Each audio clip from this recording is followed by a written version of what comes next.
at cost from them. So, thanks be to God for the Malio company. And then also, we eventually were able to figure out how to do virtual food drives, which have been really successful for us and something that we definitely love your congregation to participate in. So I can give you more info about that at the end. But yeah, so we're still serving about 150 households a week in the parking lot of St. Casimir. We will be in the parking lot of St. Casimir for the foreseeable future. We've put fridge and freezers in that garage there, and we're purchasing canopy tents, and so it's going to be a test of our mettle to be able to kind of through the Wisconsin winter continue to serve. And a big portion of what I'm about to share has gone away, which is a lot of the community building function of what we're able to do. But we're grateful to be able to be there. And I will also say one thing that's been really profound is, when we talk about the face of hunger, there's a kind of a whole new demographic of people now shopping with us that weren't accessing food pantries before. And so I'll get into that. So anyway, grateful for our community's resilience through this COVID-19 response. Okay. So, but that's just COVID-19. That's not our whole story. And I want to tell you the story this morning of moving from a food pantry model to a community food center model. And when most people think of pantry, it's evocative of kind of, a particular image that comes into your mind. You're thinking probably of cans of Campbell's soup in prepackaged bags.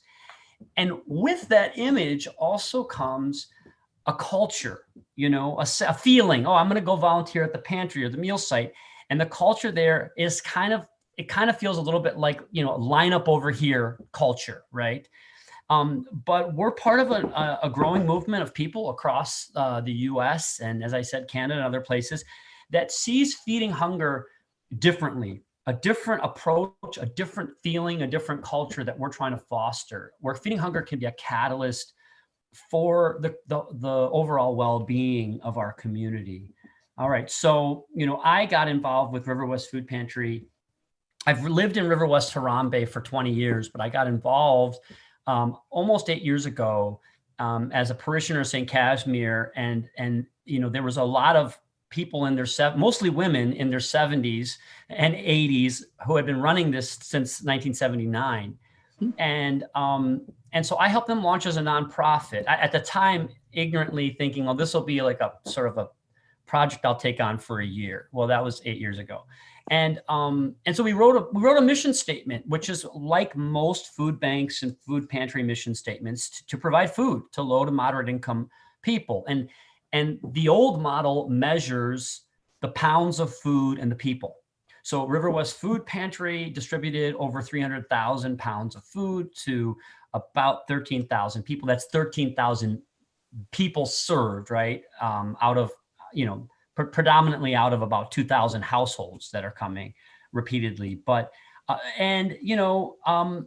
that's awesome. And it's wonderful. And all of us should celebrate the pounds of food and the people. But what does that not tell us, right? It doesn't tell us whether next year we're going to be distributing more pounds of food or to more people. It doesn't tell us about the people. It doesn't tell us about the future of the neighborhood. Its overall sense of well-being, right? And so if that's all we're measuring, we're not measuring enough, would be my contention.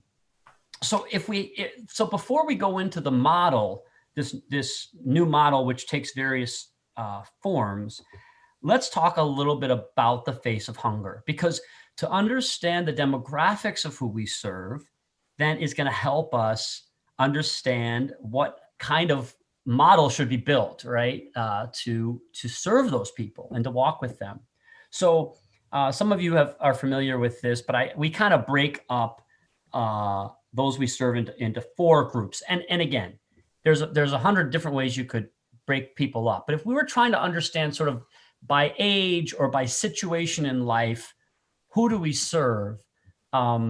What does the face of hunger look like in our community, those that are shopping with us? We kind of use 4 groups. And so I kind of a challenge to you all right now. Could you name, I'm about to share those 4 groups with you, but could you in your head sort of name, okay, based on age, based on situation, here's the 4 groups I would write down on a piece of paper. Let's see how close you all come to the 4 groups that I'm going to name here. So first group is kids. And this demographic data is consistent across our city, a county, across our state in many ways. There's some shifts to it.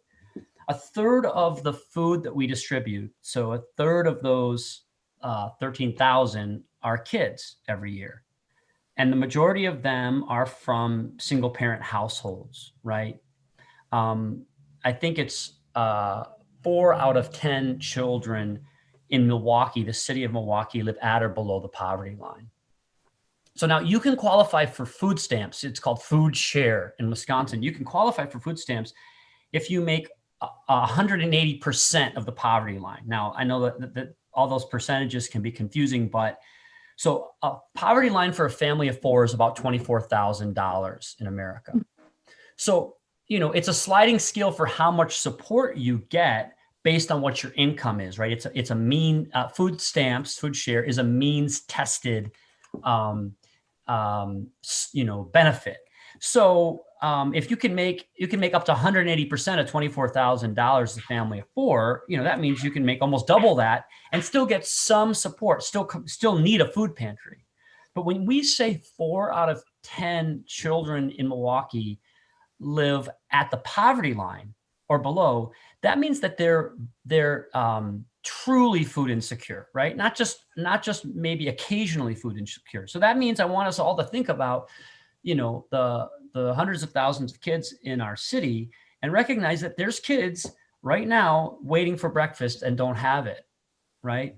The most powerful things that we get to do is do food deliveries. When a single mom calls and says, I can't make it there, can you come? And you get there about this time of the morning, almost midday, and with some cereal and milk, and you see kids pulling it out of the bag before it hits the counter, right? That means 4 out of 10 kids, there are kids going to bed hungry on a regular basis in our city right now. And so that just should be unacceptable, right, to all of us. And so the face of hunger in Milwaukee looks like a child very often, right? And we need to grapple with that. All of the all of the parallel problems that causes to learning and to development and all of that. Okay, so that's the first group. Second group, those on a fixed income. Almost a quarter of the folks that we serve are elderly or disabled, and they're living on a fixed income. And so that means that they're living on Social Security or disability. And so those checks, that means that they didn't have a big pension or retirement plan with the job that they worked, if it's Social Security. And the disability check, whether you're permanently disabled or temporarily disabled due to an injury, those checks range from $700 to $1,100 a month. So there's a lot of folks in our community that are socially isolated, especially if they don't have a family network, a family system. Now, the good news for the elderly and disabled, and I don't want you to think that this is like we're not spiking the football on this news. This isn't like we haven't arrived. But, in the 1970s, if you were to ask me, in my limited knowledge, the hardest hit demographic in America, early 1970s, I would have said this group. Because the change in law to provide folks medical benefits, right, in the form of Medicare and housing as a right, changed the support system for this demographic. So the waiting list right now, and these are approximations, but the waiting list, if you're elderly or disabled, to get subsidized housing in our city is about a year, right? Year to 18 months, sometimes, faster than a year.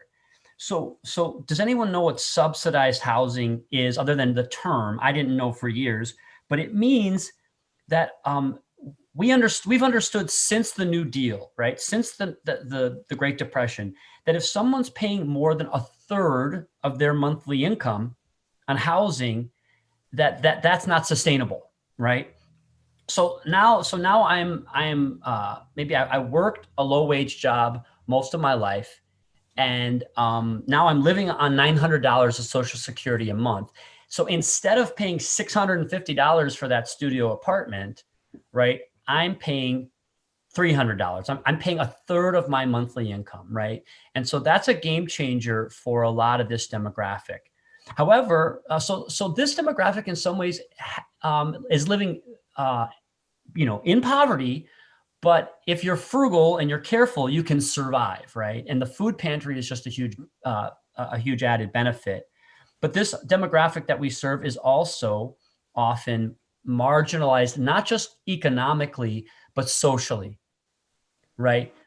Social isolation. If you're disabled and you live in a building with many other people who are disabled, that's your whole community, and you're isolated from the rest of the community. So we got number one, we got kids. A third of those that we serve. Two, almost a quarter of those we serve are on a fixed income. And then that leaves us to, my screen just failed here. Let me find out what happened there. Let's see if this works. Yeah, so that leaves us to the third group, which is of able-bodied people. So not kids on this side, not elderly or disabled, but able-bodied people, which is the majority of the rest of those we serve, right? And this is so important. Now, this is state data. So unemployment on the north side of Milwaukee in our neighborhoods a little higher than this. But 2 out of 3 able-bodied people that shop at food pantries in the state of Wisconsin are working. But the average monthly income is about $1,300 a month, right? And so again, I know I'm not saying anything brand new to this group, but it's so good to reiterate it, right? That if you come down and get to know our community, you're going to meet a lot of adults, able-bodied adults, that are not just standing around. They're working, and many of them are working 2 jobs. I'm a checkout person at Ross Dress for Less. But they cap my hours at 25 hours a week, and I'm making about $9.50 an hour there. And then every other weekend, I do cleaning with my sister for these. People are taking the bus here and taking the bus there, and working really hard, but piecing together a very meager monthly salary. That's really not a living salary. And I'm so passionate about this because the data shows that 1/3, and this is all pre-COVID-19 data, but that 1/3 of all workers in the US make less than $13 an hour, right? And that was a statistic, I give this talk to thousands of people a year, and that's a statistic that was news to many people. 1/3 of all workers in the US? Well, let me share something that's even just as shocking.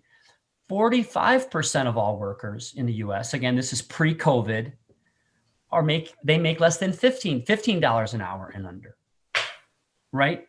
So what COVID-19 has exposed to many of us is that mostly we were serving the $1,300 a month and under group at our pantry. But now there's been a 20% increase in folks that are probably more around the $2,500 a month and under category, right? A lot of gig workers, a lot of people in the restaurant industry, a lot of $15 an hour workers. But at $15 an hour, when a pandemic hits, it's not like you have 6 months of income in the bank, right? You're still only a few months away from being, from having your housing threatened and your stability threatened. So, we talk about hunger, solving hunger, right?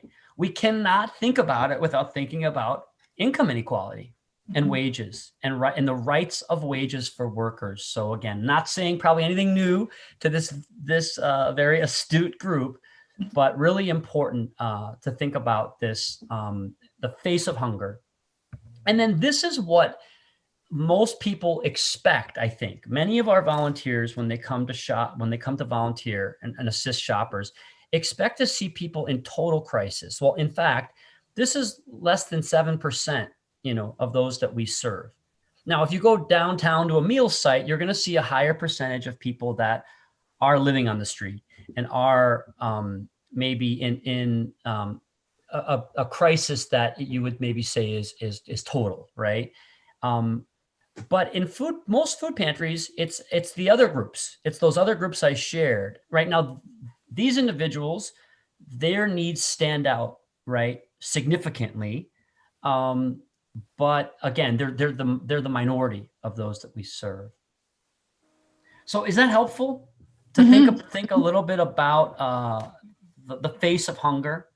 And so it doesn't take a rocket scientist, right, to recognize that the model that we currently have, as meaningful as it is to help these families save $100 or $200 a month on groceries, is not resolving the question of hunger and poverty, right? Folks are in a cycle of hunger, poverty, social isolation, and we're providing here's a bag of groceries. See you next month, which is meaningful, but it's not a solution. So at this point, just kind of want to pause there, and sort of before I propose a new model to you, just want to make sure that everybody's tracking with me, that we're all still on board. No one's I've not said anything that's disrupted anything too much here. Okay. So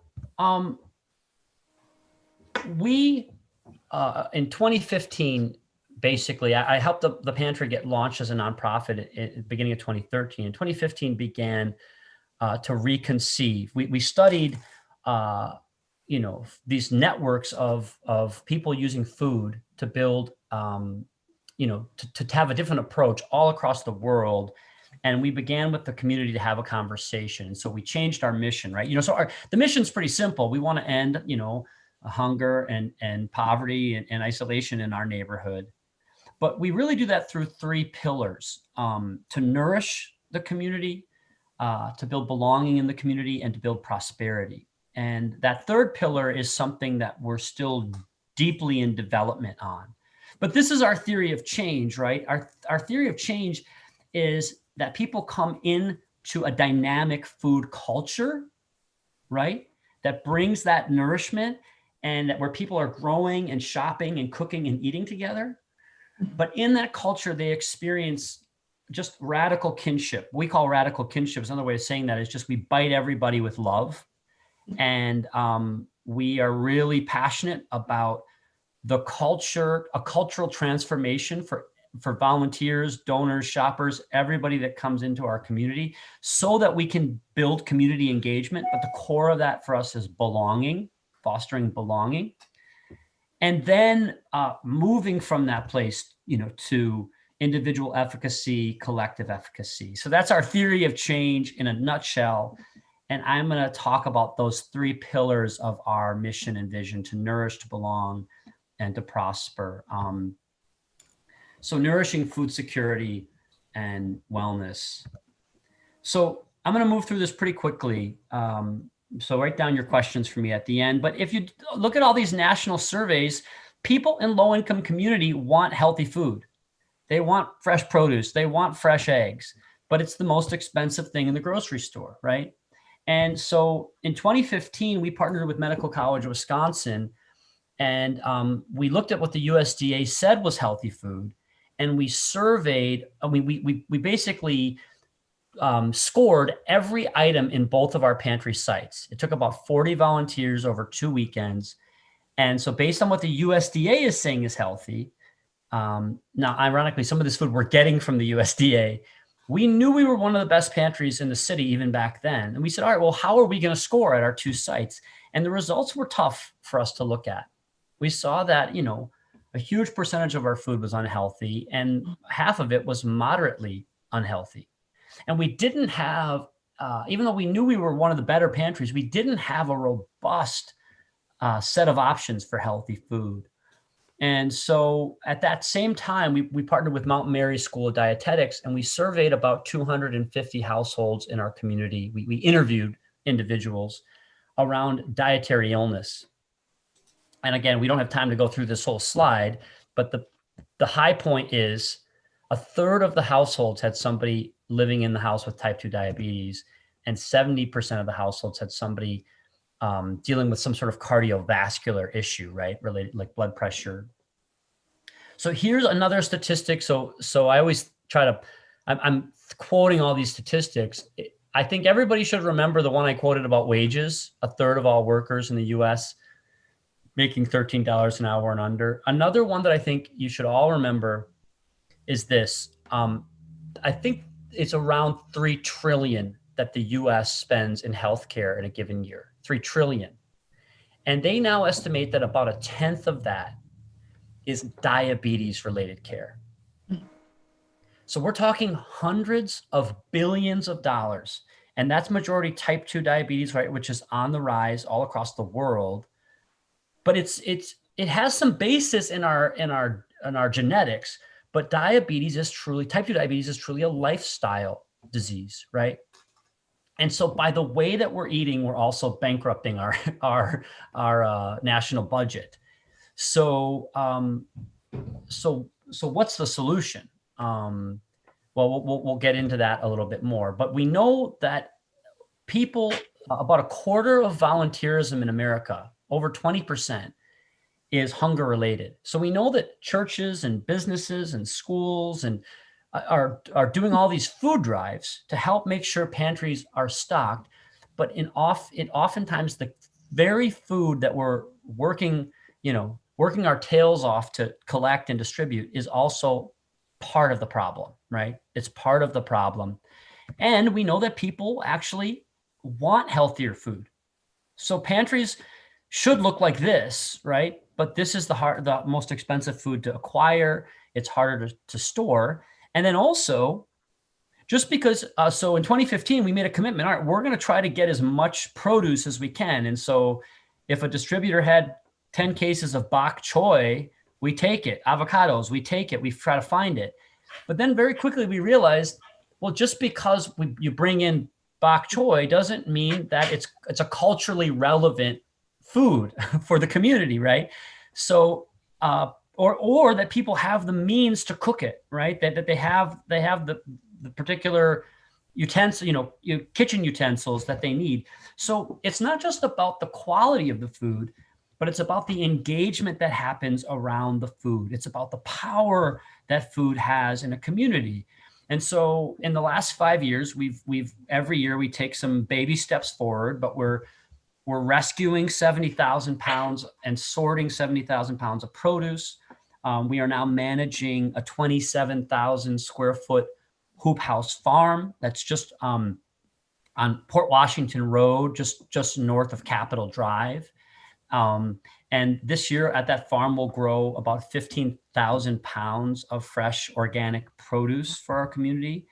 For those that have been to our pantry, we have a commercial juicer. And so we take fruit that maybe is not quite ready to be, not quite good enough to be distributed. And we always making freshly squeezed juice and a healthy breakfast.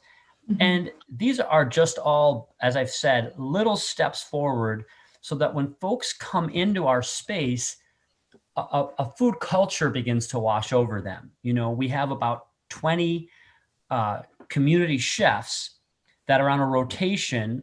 Some are shoppers in the community, some are professional chefs. And we're always featuring a produce item so that bok choy, when you come in, is sizzling in a stir fry, and you can taste test it with a recipe, and you're more likely to take it and try it at home. And we've been working for about 2 years with some schools of health and nutrition on a shopping experience, right? A shopping experience. When we go to the grocery store, all of us are being marketed to for profit, but we're trying to help develop a shopping experience that markets health, cost savings, well-being. And so there's a whole process here.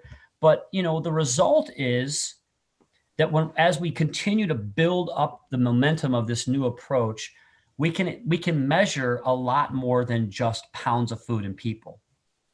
You can start to, at least in a qualitative way, measure people's relationship with food. Since I've come here, I've started cooking more. Since I've come here, I got involved in the garden, right? I've started going to the doctor less, right? You begin to be able to measure health and wellness outcomes. So what is perhaps most exciting about this new model is now that the healthcare industry is starting to take notice. And you probably have heard these terms, the social determinants of health. So all these, Aurora and Ascension are starting to go, oh my goodness, it doesn't matter how much doctors are telling people to eat healthy if they don't have stable housing or access to healthy food, right? And so I see the future is partnerships between research institutions and then clinicians and community food agencies, right? Community food center type groups, the local grassroots groups that are working together to really help people go on a new food journey, right? Where their blood sugar, we're able to measure reduction in blood sugar, reduction in blood pressure, things like that. So that's the first pillar, and that's our passion. And I know I'm moving pretty quickly here, but let me just talk about a couple other pillars, and then we'll do questions. So our second pillar is about fostering kinship and community engagement. And for those that have been volunteering with us for a long time, they know this is the thing that in some ways is the key to everything good that we're doing.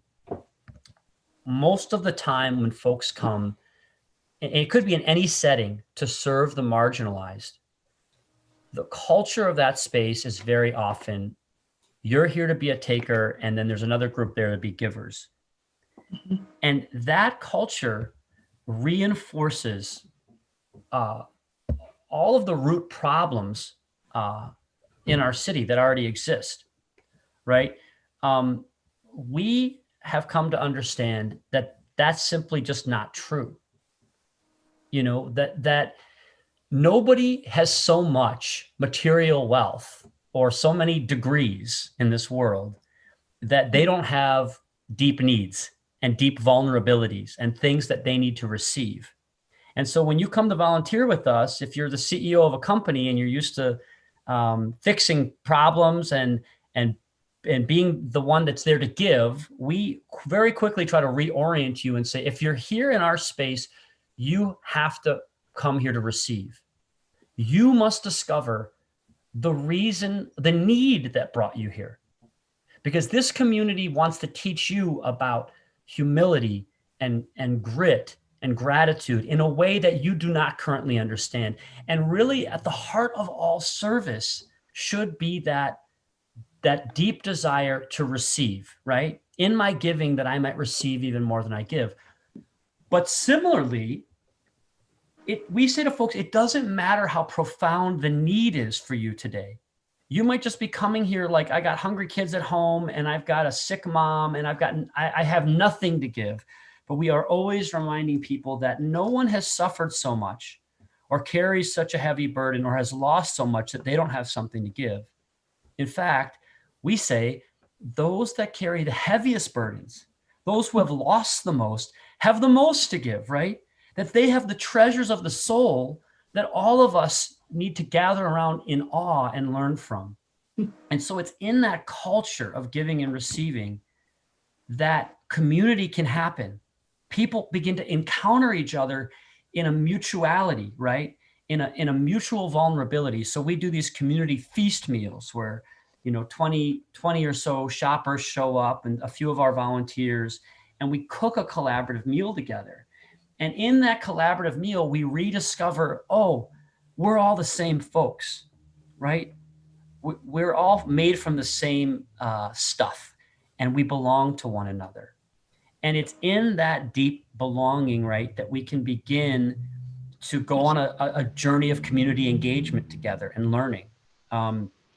We train about 1,000 volunteers a year in an introduction to the root causes of inequality, right? And we have partnerships now where we're training schools and churches. And, there's been about, in an average year, about 50 churches will come through our doors.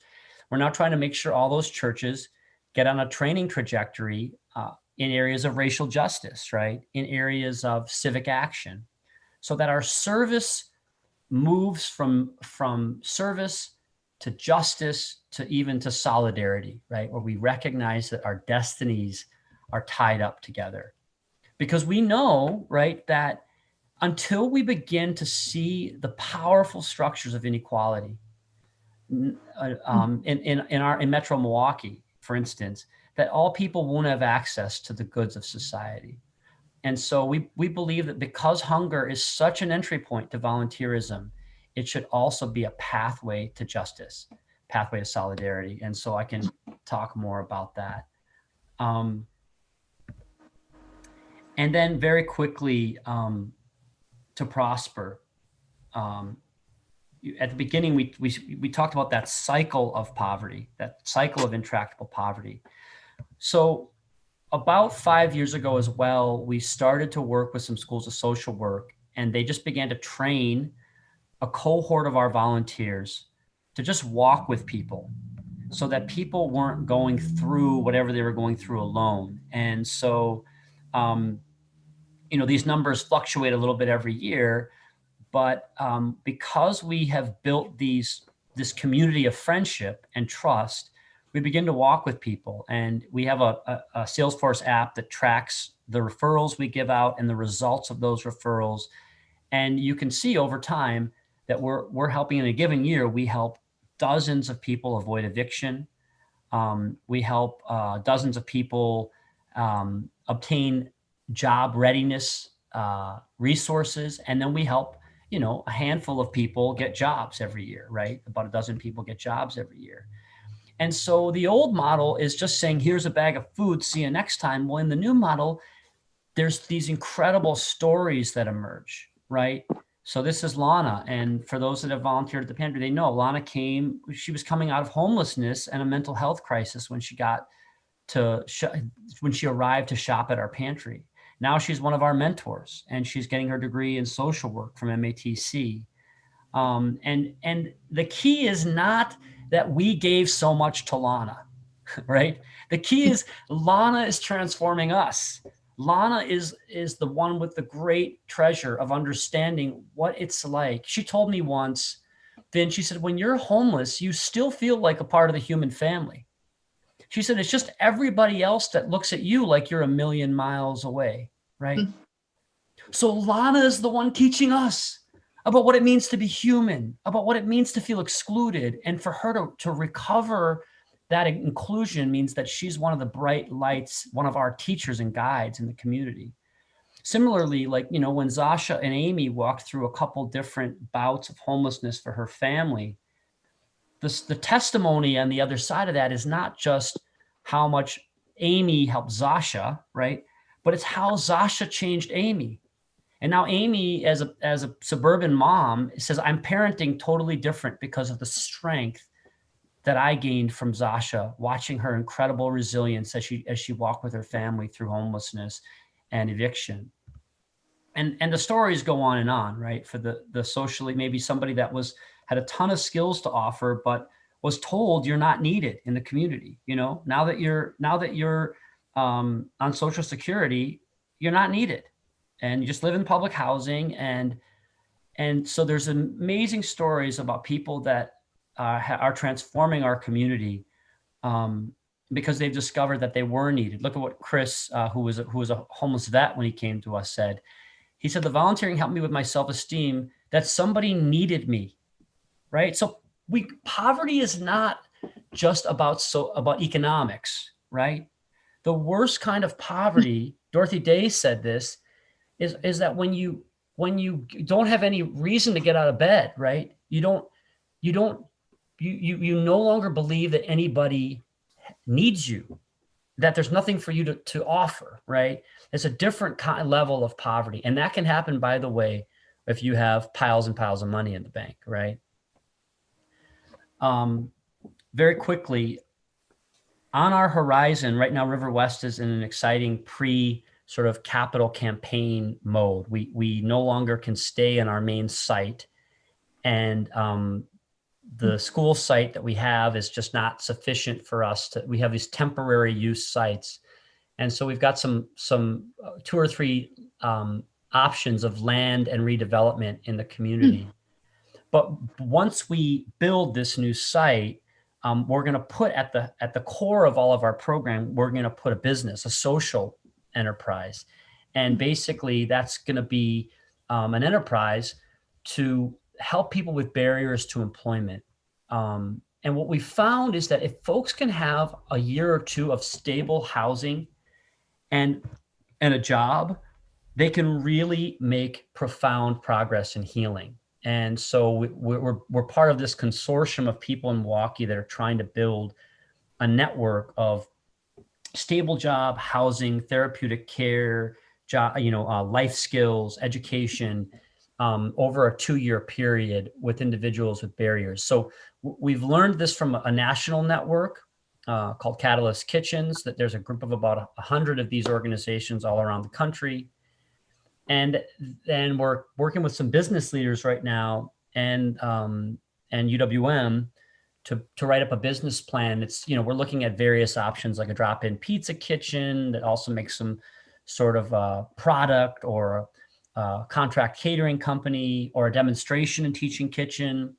So, so sort of at the core of this new model will be also a social enterprise that will bring in revenue that will help us underwrite, we're hoping up to 1/3 of our annual costs. And so this is kind of what's on the horizon for us. So really quick summary, our target area and where we're looking for this new site is sort of right in the heart of 53212. This is a heat map, and the deeper the color orange is, the more you can see the frequency of shoppers. And so I guess this white line here, you can see my cursor, is the Milwaukee River, right? And then this line here is I-43. So really this is like Keefe Avenue here. This is Capitol Drive, and this is like North Avenue. So we're trying to find a site. We've got 2 or 3 potential options right here in the heart of this target area to launch Milwaukee's first community food center. So we're at all these disparate places right now where we're able to do this work. But just so you're aware that this is what's new, exciting on the horizon. HGA, which is a architecture, design, engineering firm, has donated about $20,000 of pro bono work to us in the last year. And we're coming up with a whole new space plan and how this is all going to work. And Ken Hansen, formerly of Hansen Dodge, has been leading a creative team to help us sort of rebrand so that Pantry is not the kind of core thing in our name. And I'll just say this in closing: we're part of a network of we're 2 of 50 pantries in our county, but there's about 10 pantries that are beginning the conversation of how to really push this new model, kind of replicate best practices across the model. Okay, so I don't know, I think I went over time, but with all of that, I'm going to stop the share. And I'm so sorry, just 10 seconds while my dog is barking at the door. So hold on 1 second here.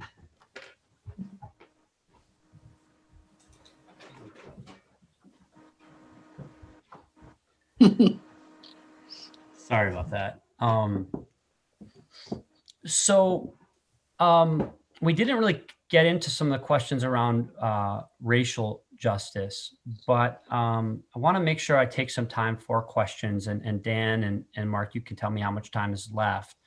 But thank you so much for listening to this our story. We're really passionate about this community and really passionate about this new model. So thank you so much for your time. Question. Yeah.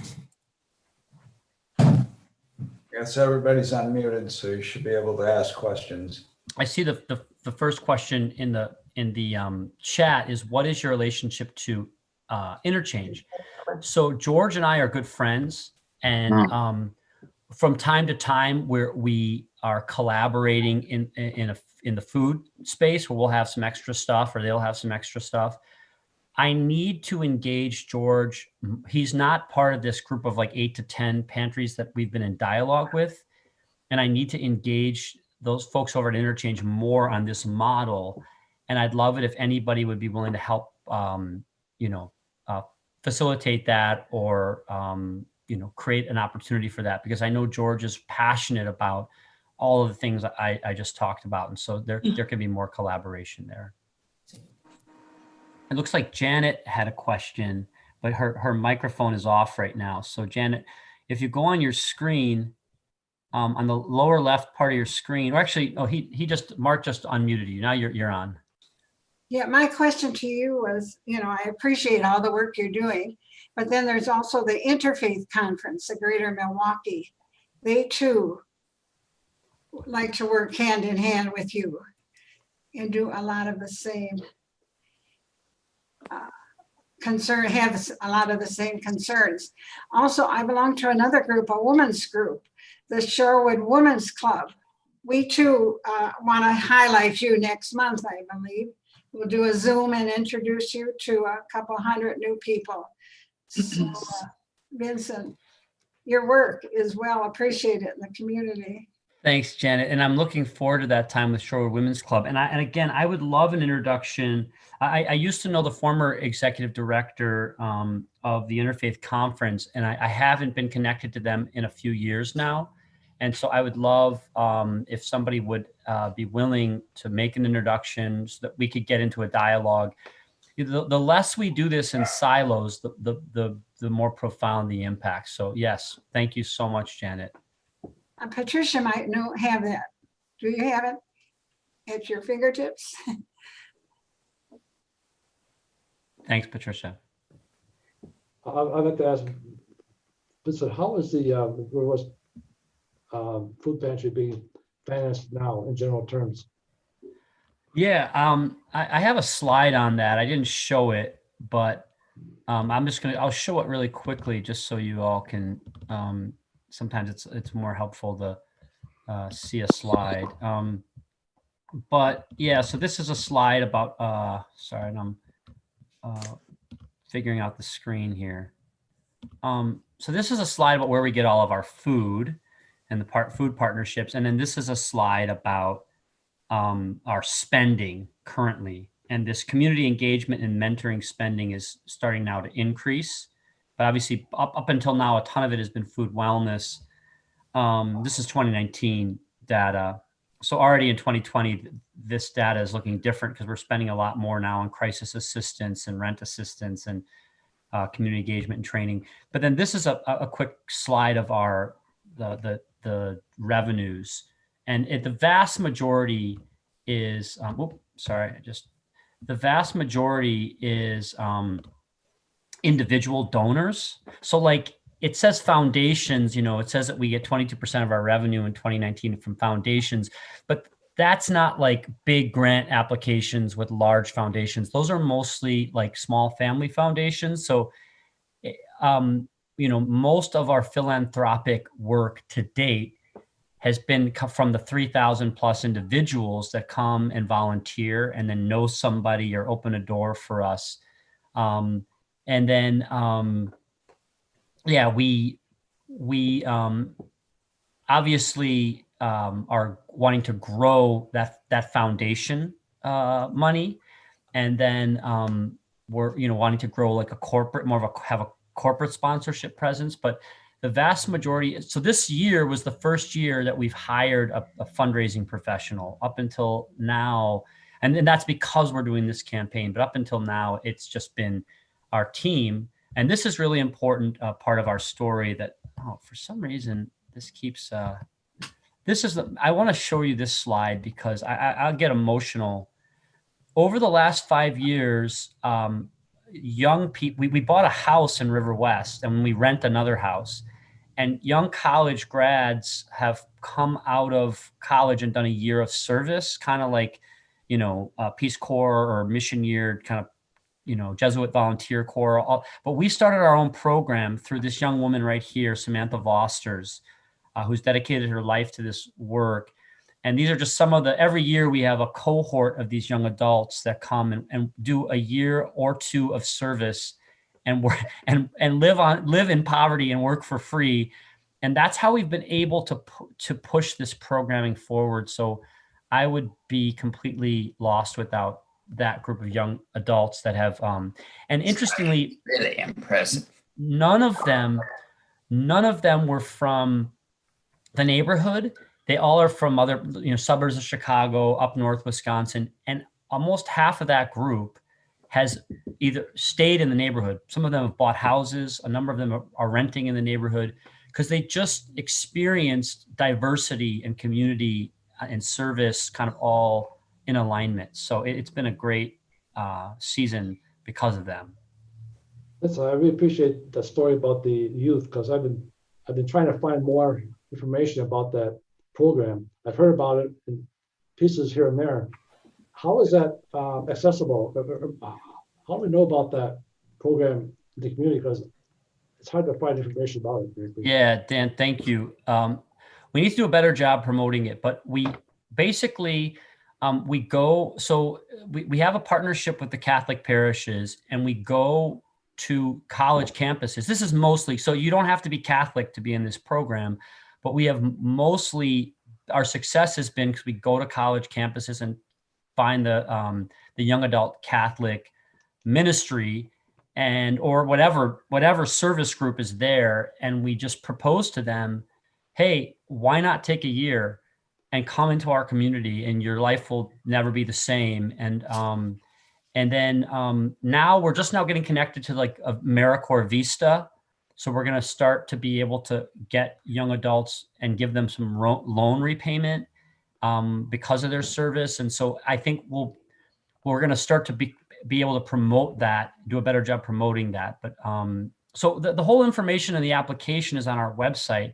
And if you know of any young adult that's willing to take a year of service, please send them our way. Especially right now, we're pretty desperate because we thought we'd get some applicants because of COVID, but we haven't gotten any this since the pandemic hit. So, Vince, there are now questions in chat. Oh, okay. Let me just jump into chat here then. Okay. So, okay. I see some of these phone numbers, which I can grab before the call is over.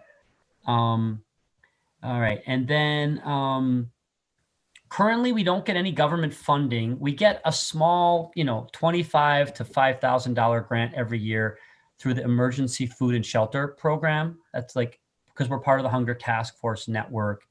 But for this social enterprise and the job development, there's some big grants that we're hoping to explore and get some grant funding. If anyone has expertise in that area, please let me know because we always need help there. And then community service groups across the country. I don't know. It looks like Anne wrote that. We are connected with some, but I don't. If you're aware of a network of community service groups, please let me know because. And I should just put in here my email address, Vincent at riverwestfoodpantry.org. But please, anything or you're like, hey, this could help, please email me because, we're just sort of building the bridge as we're going over it. So there might be a whole community service group that we're unaware of, a network of them that we could advertise to. So thanks, Ann. There are some questions further up as well. Oh, okay. All right. So I talked about the funding. Susan Minton, we have a few excess garden tomatoes. Can we bring them to the St. Casimir site? So yes, as long as they're grown organically, we can distribute anything from your garden, and you would just want to bring it on a Tuesday late afternoon, Friday morning, or Saturday morning, and we'll distribute it to those in the community. So that's all on our website. It's the St. Casimir site. 924 East Clark Street. I'll put that in there. And it's Tuesday afternoon. Tuesday afternoon. Friday morning and Friday/Saturday morning. I'm trying to put that in there, chat. So yeah, you could bring that. And did I miss it? Go to that picnic? Did I miss another one, Mark? I think that's all the ones I saw. Do you work with River West Food Co-op? So we do in an informal sense. We're big fans of theirs, and they've donated some of the apple trees in our garden. They donated to us, and then they do food drives for us. They used to grind all of our coffee because we didn't have a way to grind it. And so we're just in conversation with them, but not there's no formal there's no formal partnership. Like sometimes they're looking for volunteers and we have some volunteers and things like that. Email address and phone numbers. So I'll put my what I could do is if there's a mailing list for this group, I would ask maybe Mark or Patricia or Dan to just send my email in the signature line of my email has all of our information, and maybe you could just send that out to the group so they could contact me. Does that seem reasonable? Well, we really don't have such a thing. Oh, okay. Lorraine, is there anything you can think of? Well, not a way to keep in touch with us, but I wanted to remind everyone there that this month is the River West Food Pantry is the Share the Plate organization. So we invited Vince to come so we would all be able to hear about the great work that he's doing and want to support it through that program at church. Thanks. The other thing, I was going to mention, I've volunteer there and I can't wait to get back, and I'm very sad that I'm over 65 and vulnerable. But it's a positive experience being there. Is there a way to keep in touch with you, maybe an email notice so that we can keep in touch with you while we can't be there physically? Yeah. So if I could get everybody's emails, I would add them into our database, and we send out about 2 emails a month. So we try not to overburden your inbox, but we give great updates. We just hired a social worker who grew up in Harambe and is a young African-American community organizer that's amazing. And, we want to introduce him to the community. And so we send those types of updates. And Lorraine, I'm surprised that you're not getting them. I am. Oh, you are. Great. I got it. Can you get it through your website? Can you sign up? Well, yeah, you can sign up through the website at riverwestfoodpantry.org. Yeah. On the bottom, you scroll all the way to the bottom, and there's a sort of a little registration area. But also, I would, if anyone would reach out to me, I'll add you into our database, and then you'll get everything as well. So I'd love that, and I'd love to be more connected. Yeah, that would be good. Okay. I think our participant count is declining, so I think everybody's calling it a morning. Vince, I appreciate your time this morning. Mm-hmm.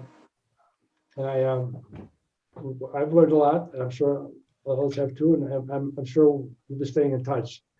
Wonderful. Thank you all so much for your commitment to the city and to justice, and blessings to your congregation and your encouragement and partnership with us. So thank you all so much for your time. I look forward to furthering this conversation. So thank you.